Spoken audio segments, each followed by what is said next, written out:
Dans un petit village niché au cœur des terres poussiéreuses du Nigeria rural, une maison modeste se dressait le long d'une rue étroite, blanchie à la chaux et coiffée d'un toit de tôle ondulé. Elle n'avait rien d'imposant, pas de portail en fer forgé, pas de jardin fleuri. Mais elle était propre, solide, et elle abritait un foyer où l'amour et la peine se mêlaient chaque jour comme le sel et l'huile dans une marmite. Félicia, la maîtresse de maison, était une femme au visage marqué par le soleil et le labeur. À peine la trentaine lorsque son mari l'avait épousée, elle portait déjà sur ses épaules la charge d'une famille recomposée. Son mari, un homme bon mais fragile, avait perdu sa première épouse alors que leur bébé, Jane, n'avait que quelques mois. Félicia était entrée dans cette vie avec la détermination d'une femme qui sait que l'amour se construit pierre par pierre. Elle avait accueilli Jane comme la sienne, la nourrissant, la berçant, l'emmenant à l'église sur son dos quand le vent harmattant rendait les matins glaciaux. 2 ans plus tard, la naissance d'Uzuzu Amaka, qu'on appelait affectueusement Uzu, avait semblé parachever ce fragile équilibre. Les soirs tranquilles, quand le père rentrait du travail, il s'asseyait dehors avec une tasse d'eau fraîche et déclarait d'une voix assurée « Mes filles iront loin. Elles ne connaîtront pas la misère que nous avons connue. » Félicia répondait toujours « Amen.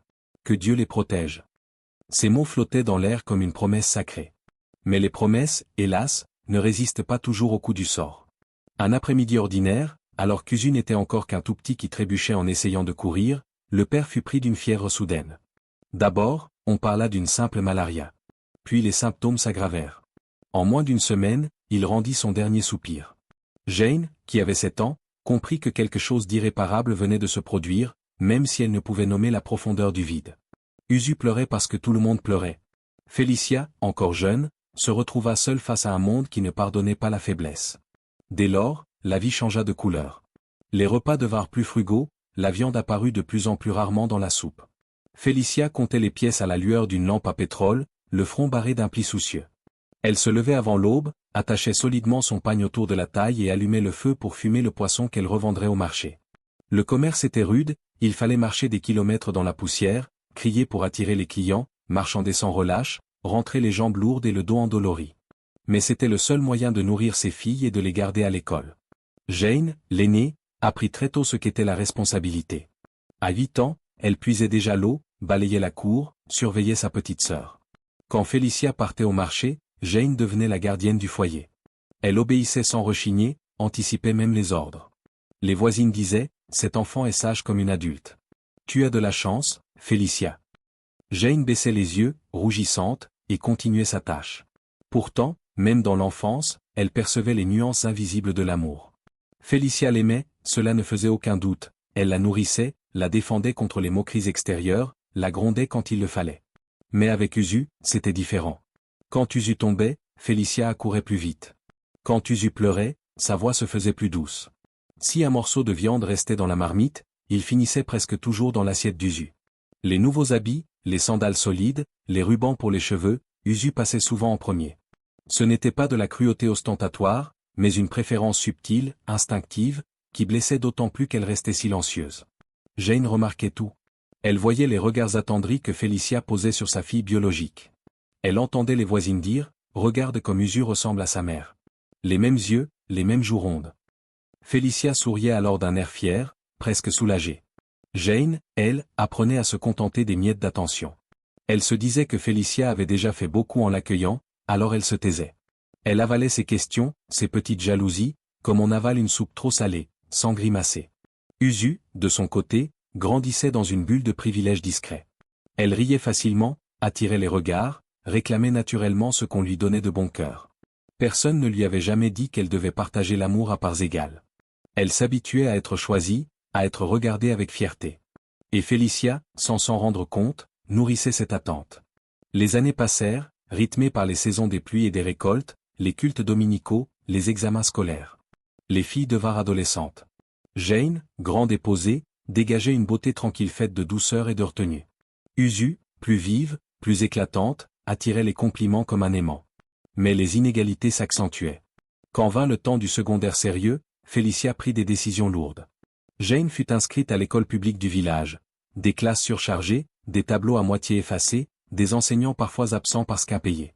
Uzu, elle, partit dans une école privée en ville voisine ou modeste, mais mieux tenue, avec des uniformes impeccables et des professeurs plus exigeants. Le jour où Uzu revêtit son nouvel uniforme, elle tourna sur elle-même devant la maison. « Maman, est-ce que je suis belle? Félicia rayonna. Magnifique, ma chérie. Tu ressembles à une future dame importante. Jane, s'accusait à l'épaule, reçue pour consigne, Jane, lave les assiettes avant de partir, et ne sois pas en retard. Elle répondit simplement, oui, maman. Et elle aida Usu à ajuster ses chaussettes avant qu'elle ne se sépare sur le chemin. Au fil du temps, Jane apprit à emprunter des livres, à recoudre ses cahiers déchirés, à ne rien réclamer. Une voisine, un jour, osa lui demander, « Ça ne te fait pas mal au cœur que ta mère préfère ta sœur ?» Jane, en train de rincer du linge, répondit calmement, « Elle fait de son mieux. » La femme la regarda longtemps et murmura, « Tu es une enfant rare. » Mais la vie ne s'adoucit pas parce qu'on s'y habitue. À la fin du secondaire, les frais explosèrent. Examen, cours particuliers, uniforme neuf. Félicia vendait à crédit, se privait de tout, rapiéçait ses pagnes. Jane travaillait doublement au marché pendant les vacances, criant pour attirer les clients jusqu'à en avoir la gorge sèche. Usu se plaignait du stress, des camarades mieux lotis, des sandales usées. Félicia écoutait, angoissée, et trouvait toujours un moyen de la soulager.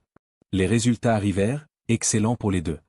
Les résultats arrivèrent, excellents pour les deux. Usu exultait, je veux étudier dans une grande université, avec un vrai campus.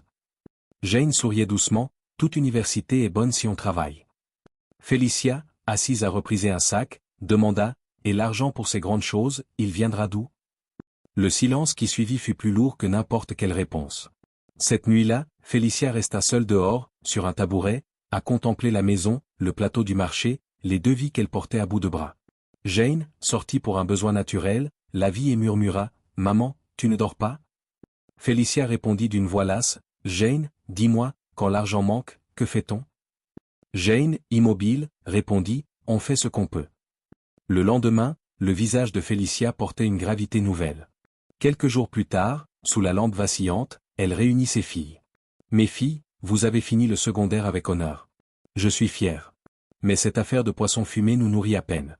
L'université coûte cher, frais d'inscription, livres, logement, nourriture. Je ne peux pas vous envoyer toutes les deux. Usu ira la première. Jane, tu resteras avec moi pour l'instant. Ce n'est pas par manque d'amour, Jane. C'est l'argent. Quand Usu aura fini et trouvé du travail, ce sera ton tour. » Jane répondit sans hésiter, « Je comprends, maman. Quelqu'un doit t'aider ici. Quand je travaillerai, je vous aiderai tous les deux. Je le promets. » Usu rayonnait. Les préparatifs commencèrent, économie raclée, courses en ville, formulaire rempli. Jane portait les charges, comptait l'argent, encourageait Félicia quand le découragement la prenait. Usu parlait de voitures sur le campus, de fêtes, de vêtements chics. Félicia l'écoutait, mi-fière, mi-inquiète, « N'oublie pas pourquoi tu y vas, pour étudier. » Le jour du départ d'Usu fut chargé d'émotions. Félicia cuisina son plat préféré, Jane rangea ses affaires. Au moment des adieux, Félicia serra Usu contre elle, « Rends-nous fiers, et n'oublie jamais d'où tu viens. » Usu promit, rayonnante. Jane plaisanta, « Ne nous oublie pas quand tu seras une grande dame. » Usu rit, « Comment oublier ma sœur ?» Le bus s'éloigna dans un nuage de poussière. Félicia et Jane restèrent là jusqu'à ce qu'ils disparaissent. À l'université, Usu découvrit un monde étourdissant. Des bâtiments immenses, des voitures, des étudiants élégants parlant au téléphone dernier cri. Très vite, elle eut honte de son histoire. Quand on lui demandait d'où elle venait, elle inventait, « Mes parents voyagent beaucoup. Mon père a des affaires. » Les mensonges devinrent sa protection. Elle empruntait des vêtements, posait pour des photos dans des lieux prestigieux, postait sur les réseaux. De l'extérieur, elle semblait appartenir à ce monde. À l'intérieur, elle s'éloignait de plus en plus de la vérité. Au village, Félicia et Jane continuaient. Jane assumait tout, marché, ménage, soutien moral. Félicia envoyait de petits mandats à Usu, se privant encore. Mais les appels se raréfièrent. Usu parlait brièvement, « Je suis occupé. » Félicia s'inquiétait, « Tu manges bien? Tu as besoin d'argent? » Usu répondait, « Ça va. » Un jour, Félicia décida de surprendre sa fille. Elle cuisina, emballa, partit en bus. Le voyage fut long, épuisant. Arrivée au campus, elle chercha Usu, demanda à droite à gauche. Enfin, elle l'aperçut au loin, riant avec des amis, posant pour des photos. Usu la vit approcher. Son sourire s'effaça. La panique l'envahit, si ses amis apprenaient la vérité, tout s'écroulerait. Félicia, joyeuse, accéléra, « Ma fille. » Elle montra le sac, « J'ai apporté ta soupe préférée, plein de provisions. » Les amis se tournèrent. « Qui est-ce » demanda l'un. Usu, le cœur battant, lâcha froidement, « Madame, je ne vous connais pas. Vous vous trompez de personne. » Félicia s'arrêta net. « Usu, c'est moi, ta mère ?» Usu, sous les regards, durci, « Arrêtez de m'appeler comme ça. Je ne suis pas votre fille. » Un silence glacial tomba. Des étudiants s'arrêtèrent pour regarder. Quelques rires fusèrent. Félicia sentit le sol se dérober. Elle referma le sac, murmura « Je vois ». Puis tourna les talons, le dos droit malgré les larmes qu'elle retenait. Le retour fut une torture. Chaque chaos du bus ravivait la blessure. Quand elle arriva chez elle, Jane courut à sa rencontre. « Maman, tu l'as vue ?» Félicia s'assit, épuisée, « Oui. Mais elle ne veut plus de moi. » Elle raconta tout. Jane pleura en silence, serra la main de Félicia. « Tu as tout fait pour elle. » Félicia changea. Elle ne parla plus d'Usu. Son regard se posa davantage sur Jane, sa patience, son dévouement, sa discrétion. Un soir, sur le chemin du marché, « Jane, tu iras à l'université. » Jane, stupéfaite, « Moi ?» Félicia, « Oui. Tu le mérites depuis longtemps. » Les mois suivants furent durs mais pleins d'espoir. Jane obtint une place en banque et finance. Le jour du départ, elle serra Félicia, « Je ne t'oublierai jamais. » Félicia, « Étudie bien. C'est tout ce que je demande. » À l'université, Jane resta fidèle à elle-même, studieuse, humble, reconnaissante. Elle appelait souvent « Maman, comment va le marché ?» Pendant les vacances, elle revenait aider. Elle obtint son diplôme avec mention, décrocha un poste dans une grande banque. Elle envoya de l'argent, améliora la maison, agrandit l'étal de poissons. Usu, elle, sombra. Les mensonges la rattrapèrent. Mauvaise fréquentation, tricherie aux examens, conflit. Elle fut renvoyée. Puis vint la maladie grave, incurable sans discipline qu'elle n'avait plus. Ses amis disparurent. Seule dans une chambre minuscule, elle repensa à ce jour sur le campus. Les larmes coulèrent, « Maman, j'ai été stupide. » Un jour, brisée, elle rentra au village. Elle descendit du bus, maigre, tremblante. Arrivée au compound, elle s'effondra aux genoux de Félicia. « Maman, pardonne-moi. J'ai tout gâché. Je suis malade. Je n'ai plus nulle part où aller. » Félicia la regarda longtemps. La douleur ancienne remonta. Mais devant cet enfant brisé, l'amour maternel l'emporta. « Relève-toi. Tu es chez toi. Une mère n'abandonne pas son enfant. » Usu resta. Félicia la soigna, Jane l'aida lors de ses retours.